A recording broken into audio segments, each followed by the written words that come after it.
ใจเสือวัยรุ่นไหนโดยหาในใช้เสือวัยรุ่นยังมีอีกได้นี่ยังบ่ได้มืดโดยเจ้าว่ามืดแต่จักโตอ้ายซื้อมาให้เจ้าอย่าบอกว่ามีส่งน้ำอีกเอ้ามีอีกแล้วนี่โดยโอ้ส่งอีกเนาะโดยสันสินงบัดนี้ได้เสือแขนยาวอีกโดยเสือยังนี่ถึงเสือแขนยาวส่งแขนชันเสือแขนชัน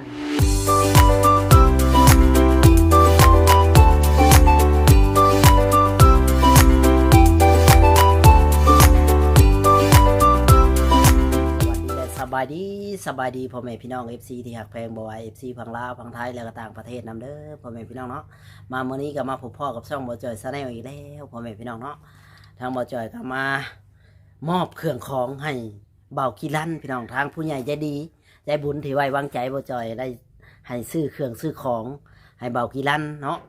สิเป็นหยังแน่ก็รอรุ่นน้ำกันพี่น้องเลยเนาะเพราะว่าสิมีหยังแน่ให้ทางเบากีรันสิเป็นจังใดก็ต้องมาเบิ่งน้ำกันเนาะว่าเบาจอยซื้อหยังแน่ให้เบากีรันถึกใจเบากีรันบ่หรือว่าจังใดพี่น้องเอ้ยเป็นกำลังใจให้เด้อพ่อแม่พี่น้อง FC ช่วยเบิ่งคลิปเบาจอยแน่ก็ช่วยกดไลค์กดแชร์กดติดตามแล้วก็ช่วยดูคลิปเบาจอยยาวๆแน่พี่น้องเนาะพอได้มีกำลังใจเฮ็ดคลิปต่อไปพี่น้องเอ้ยเนาะถ้าว่าผิดพลาดประการใดก็ติชมเบาจอยได้พี่น้องเอ้ยเนาะทางเบาจอยก็เฮ็ดคลิปก็จะว่าตัวใดมันผิดมันพลาดกับบอจอยกับบูฮู้พี่น้องเลยก็ต้องฝาก FC คอมเมนต์แล้วก็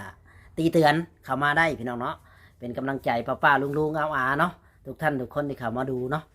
ช่องบอจอยชาแนลไปบอกว่าเราจะห่างไปพบพ่อกับเบากีรันเลยพี่น้องเลยหรือว่าเบาลัน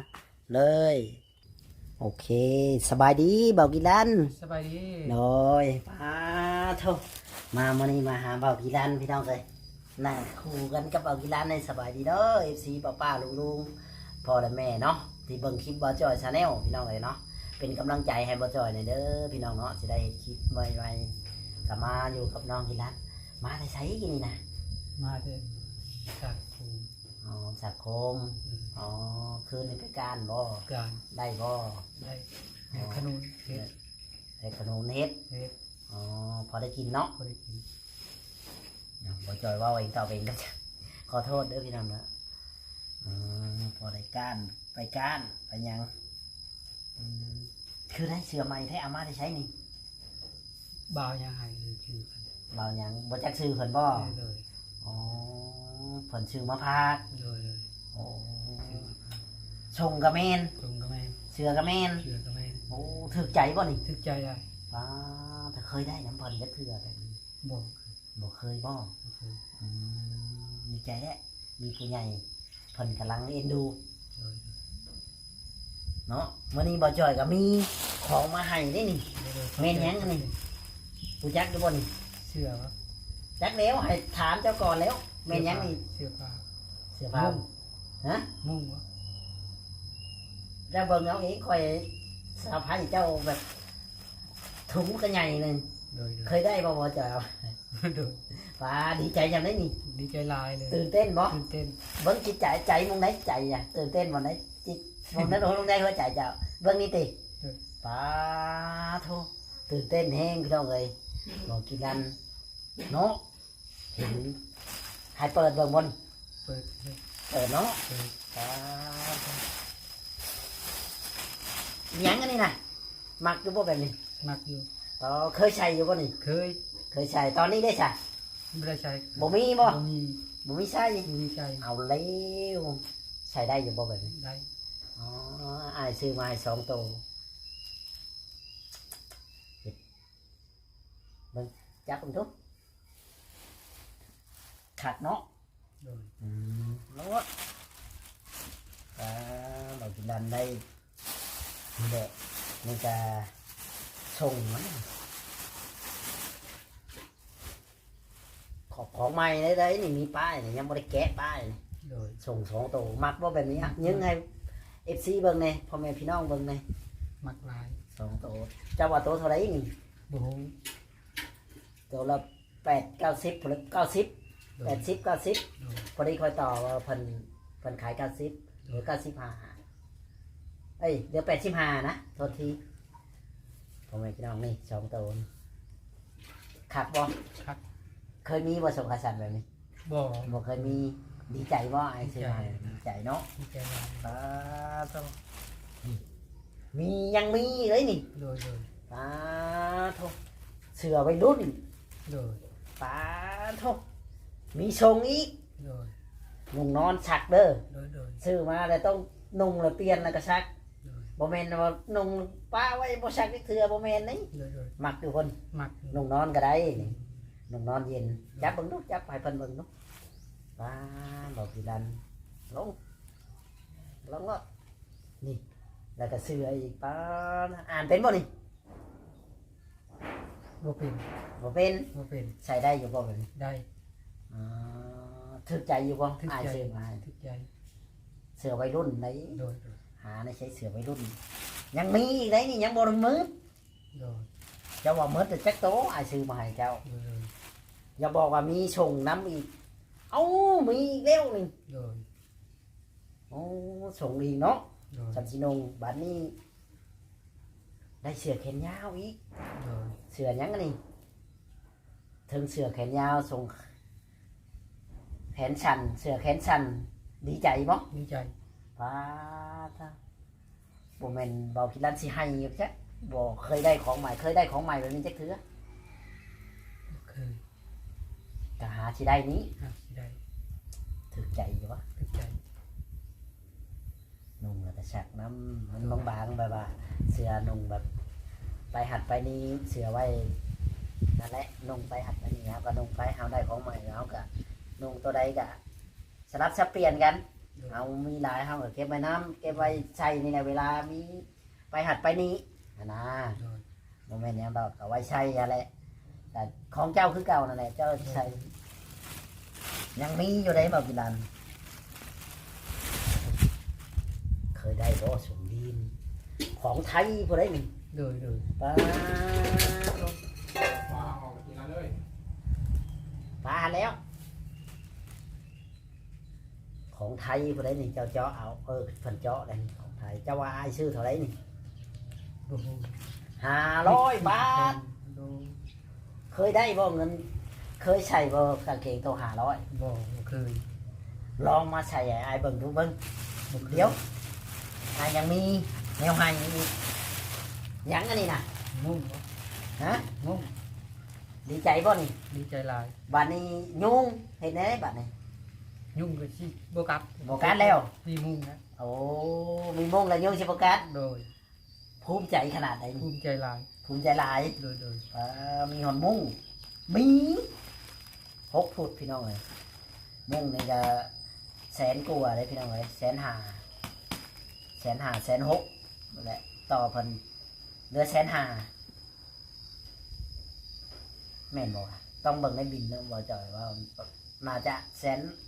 พิ่น160,000นี่แหละประมาณนี้แหละคันบ่ผิดพลาดนะถ้าว่าผิดพลาดก็ขอโทษไว้ก่อนพี่น้องบ่จ่อยจำบ่ได้ มันมีในบินอยู่นี่แหละโอ้บอกพี่ลันได้งงโยงก็บายบายโยงติ โดย โยงสิบกัดเลยเก็บไว้มึงนะแล้วไปเบิ่งนุ่งชงยีนในไอ้ายเบิ่งเด้อกับเสือตัวนึงว่าเสือใหม่ชงใหม่สินุ่งได้บ่นุ่งได้บ่เบอร์28นี่เดี๋ยวกันไอ้ายถาม ได้อยู่ได้ ได้อยู่ ได้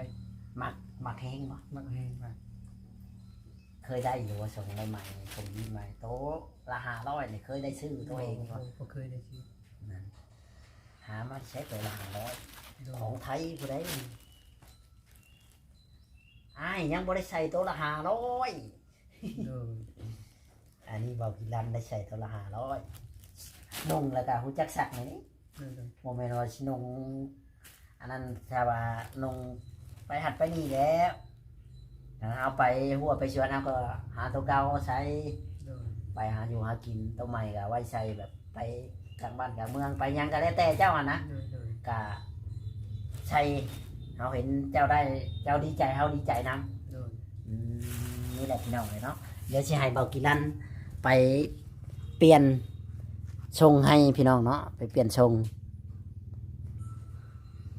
เนาะบางคนใส่ชงยีนพี่น้องผู้ ป้าใส่ส่งบ่จอยซื้อให้พอดีบ่นี่ โดย หรือว่าใหญ่โพดป้าพอดีเลยหล่อเลยบาทนี่อันเลวพี่น้องเบากินลันหล่อเลย ได้ทรงใหม่เลยหล่อ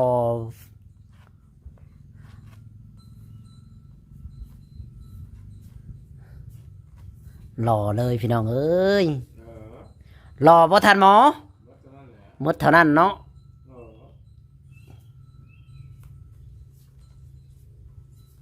อู้ยใส่เสื้อใหม่ดูเอาแบบจะมาตัวนี้บ่เห็นยาหรือเห็นสันลองใส่ให้ไอ้ายเบิ่งนี่โอ้โหโถเท่พอดีเป๊ะเลยบ่จอยซื้อมาเลือกถูกใจบ่กี่ลันได้แนวไหนพอดีเป๊ะเลยบ่กี่ลัน โดย โถยืนกันน้อยหนึงยืนเบิ่งกันน้อยหนึงให้แม่เบิ่งกันป้าโถพอดีเป๊ะเลยถูกใจบ่กี่ลัน ทุกใจ ถูกใจจักเปอร์เซ็นต์ ร้อย ป้าเธอเคยแต่งตัวหล่อแบบนี้จะมาก่อนบ่ บอก มีแต่ว่าไปแต่งตัวแบบไหนธรรมชาตินี่บ่ ธรรมชาติ อ๋อเดินนั่งลงรถเดี๋ยวว่าเจ้าจะไปนั่งน้ำนี่แหละพี่น้องเพราะว่าทางเบากิรันได้ของใหม่เธอเป็นไงไดรู้สึกเหือจะแตก เฮ้ย ว้าเธอป้ายใหม่ๆนะโมเมนว่าของเก่าได้ป้ายยังติดอยู่ได้อ้ายบ่ได้ซื้อของเก่าให้ได้ของใหม่เจ้าว่าเท่าไหรทั้งหมดเป็นเงิน หลายตื่น เจ้า500,000คอยซื้อให้เจ้า500,000ทานหมออีก500,000เป็นเท่าไหรเจ้าอ่ะ ล้านหนึ่งวะ เจ้าเคยเห็นว่าเงิน500,000 บอก ล้านกลัวไปแล้วเพราะว่า มันมีตัวใดตัวหนึ่งอ่ะมันแพงกว่าตัวนี้แหละ มันแพงกว่าพี่มาจอยเห็นว่าน้องคือสิคิดอยากได้ แบบส่งยีนจักโตหนึงพอได้ใส่แบบ คือหมูแน่อันน่ะบอจอยเลยจัดให้ไป เพราะว่าเติมเงินเล็กๆน้อยๆแหละเติมเงินประมาณกับบน้อยแล้วเนาะมัน300,000เลยมันก็เติมหลายเติมเป็นแสนพอแล้ว เพราะว่าส่งมัน300,000ต่อเขากับบรถเนาะบอกเคยได้นุ่งตั้งแต่เกิดมาเคยนุ่งตัวละ500บ่ บอก ครั้งแรกในชีวิตนุ่งตัวละ500เนี่ยบ่ย่านมันขาดบ่ ยานเลย ย่านอยู่เนาะ ยาน อืมบอกกิรันเพิ่นได้นุ่งตัวละ500มอจอยได้นุ่งตัวละ400ไอ้ตัวละ300 ธรรมดานี่แหละเจ้าสิเฮ็ดจังได๋สิให้ขอบคุณผู้ใหญ่เจ้าขอบคุณเป็นบ่เอายกมือขอบคุณผู้ใหญ่เนาะ ขอบคุณคุณหลายๆที่ให้เสื้อผ้าย กมือขึ้น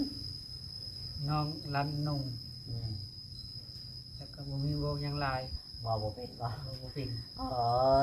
เนาะเพิ่นบ่มีหยังเว้าพี่น้องเอ้ยเพิ่นก็เว้าบ่ค่อยเก่ง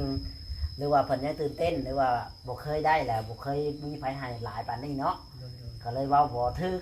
โดย ก็ขอบคุณเด้อนกขึ้นว่าจะว่าทางแม่ใหญ่ใจดี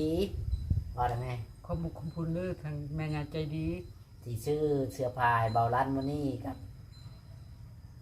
ที่ซื้อเสื้อผ้าให้บ่าวรันมื้อนี้ อืมให้แม่อยู่ดีมีแฮง แม่อยู่ดีมีแห้ง ความเจ็บอย่าได้ ความเจ็บจะได้ ความไข้อย่ามี ความใครอย่ามี อายุมันขวัญยืนเด้อ มันก่อนยืนเด้อ สุขกายสบายใจ กายสบายใจ แม่คิดอย่างไรขอให้ได้สิ่งนั้น แม่คิดสิ่งใดก็ได้สิ่งนั้น สมบัติปรารถนา ปรารถนา ที่แม่คิด แม่คิด แม่เอาให้ลูกมื้อนี้ แม่รู้มื้อนี้ ให้กลับไปหาแม่ล้านเท่า ให้กลับไปแม่ลาดเท่า บอกกินกันก็บ่มีหยังเนาะขอมีให้ขอบคุณขอบคุณเนาะกับบ่จ้อยพี่น้องเอ้ยเนาะก็ขอขอบคุณขอบคุณแม่เนาะกะดอกกำลังบ่จ้อยก็จนว่าบ่ถือกันนะเห็นน้องได้ก็ดีใจนำจนแบบอึ้งคือกัน ในที่ว่าแม่เพิ่นไว้วางใจบ่จ้อยที่ว่าให้บ่จ้อยซื้อเครื่องซื้อของให้บ่มีร้าน โดย ทั้งมุ้งทั้งหยังเพราะบ่ได้ให้ยุงกัด โดย บ่ได้ให้ยุงบ่ให้ยุงกัดยุงตอมบ่กินร้านนะแบบว่า เห็นบ่กินร้านนอนแบบ ยุงกินคืนนี่ยุงกินแบบ ยุงร้องเพลงใส่จักเทื่อคืน ลาย หลายเทื่อ ลายเถื่อ เว้าว่าหลายเทื่อหมดคืน มันคือ บ่ได้ว่าแต่หลายเทื่อได้แล้วก็ชักน้ำเด้อแบบว่านงเก่าก็ชักแผบไปก็ซื้อมาให้แล้วไปจังกันซื้อมาให้แล้วเจ้าก็ชักน้ำ โดย บ่แม่นว่าชักแล้วก็เอาไปตากข้างบ้านเก็บความสะอาดตัวเองนั่นแหละ โดยโดย สบู่สะแบงหยังก็แขวหยังก็พัดจะอยู่ให้กินพากันกินมีหยังก็กินกันเจะว่างก็ไปหาอยู่หากินมาสู่ทานหมอกินถ้าเอาบ่มี โดย ก็นั่นแหละก็เฮ็ดแล้วเจ้าของสิอันนั้นนั่นแหละแนวใดมันสิได้อยู่ได้กินน่ะนะไอ้ก็อยากบอกกับสอนเจ้าให้เป็นคนดี โดย ไปใช้ไปมาไปหัดไปนี่ก็วายนะผู้ใหญ่เห็นผู้ใหญ่ก็ดีสบายดีก็วายแล้วเฮาก็เอาไปจักตอบแทนบุญคุณเพิ่นเนาะ โดย ที่ว่าคือว่าแม่เพิ่นชื่อมาให้นี่เพิ่นก็เห็นเจ้ากับทานหมอเพิ่นอีต้นสงสาร คนที่ว่าบ่มีที่คือเจ้าเนี่ยก็ไล่ญาติแบบบ่มีไผแบบมาแบบอันนั้นเจ้าอ่ะนะอีต้นเพิ่นอีต้นเพิ่นเห็นคนมนุษย์มนาคือกัน คนที่ว่าไล่ที่พึ่ง ขออาศัยอยู่น้ำทานหมอใครแต่ว่ามีบ่อนที่พึ่งอาศัยเป็นบ่ โดย อืมถ้าว่าเจ้าบ่มีบ่อนอยู่บ่อนเช้าในห้วย เจ้าจักสิไปเล่ร่อนอยู่ไสแล้ว ไปเฮือนหมู่ก็แล่นเบิ่งหมู่บ่เอิ้นกินข้าวก็บ่ได้กินแม่นบ่ มัน ไปเบิ่งเฮือนนั่นก็แง่นเบิ่งคันหมู่เอิ้นก็อยากกินแต่ก็พื้นใจตัวเองกินนั่นแล้ว เห็นได้ไหมจ้ะเฮาบ่มีเนาะคันแม่นว่าหมู่เอิ้นกับหมู่ตอนท้ายหมู่ว่าสำลังเฮาก็บ่ฮู้อ่ะนี่ฮะก็บ่จักแม่นบ่ อืม นั่นแหละสู้ต่อไปน้องหลายสักวันหนึงอาจสิได้ดีอนาคตข้างหน้าเฮามองบ่เห็นนะเฮาบ่จักเจ้าได้เฮาก็ดีใจนี่แหละพอบ่ได้ให้ยุงกัดนอนตะแลงสิกลางเลยพุ่น กลาง กลางเลยบ่ยุงกัดเนาะ อืม บาดในยุงก็คือสิหาเบากิลันบ่เห็นแล้วบาดอยู่ไสเด้มันว่าผู้บริจาคเลือดนี่ แม่น อยู่ไสเด้มันนอนอยู่ไสเด้บอนเก่านี่คือมีตะนางแท้มันสิว่าแบบนี้ตัวมันน่าสิว่าแบบนี้บ่คิดว่านะ โดย เออมีมงเป็นของตัวเองไงมีส่งมีเสือเนาะบาดนี้ได้หลายโตเลยเดิเพิ่นซื้อใหม่เคยคิดเคยผันบ่เคยผันอยู่บ่ว่าสิได้บ่นี่ผัน เคย บ่ คิดบ่เคยฟัง อ๋อ ว่าสิได้ ได้นี่แท้ว่าบ่ออกเลยเนาะ โดย ตอนนี้เว้ายังบ่ออกเลยติ โดย อืมบอกพี่รันเว้ายังบ่ออกเลยพี่น้องเอ้ยเพิ่นได้เสือได้ผ้าบ่จ้อยก็ดีใจนำบอกพี่รันพี่น้องเอ้ยสิได้ของก็มีแต่เสือใหม่ๆเลยนี่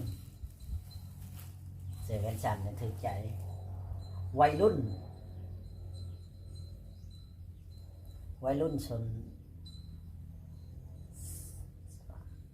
สนเปล่า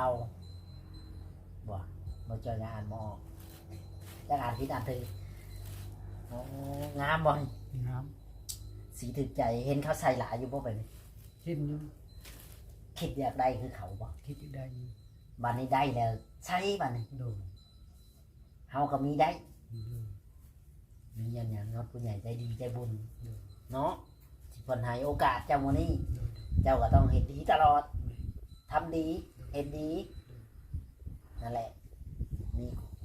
คนให้คนนั้นเจ้าโอ้ดีใจนำเบากิลันพี่น้องเลยเนาะได้ของจากผู้ใหญ่ใจบุญใจดี โอเคพี่น้องเนาะทางบ่จ่อยก็ สิขอจบคลิปไปก่อนพี่น้องเนาะเพราะว่ามื้อนี้จะคุยกับเบากิรันก็สิให้เพิ่นไปเก็บเสื้อผ้าหน้าแพรเพิ่นพี่น้องเนาะ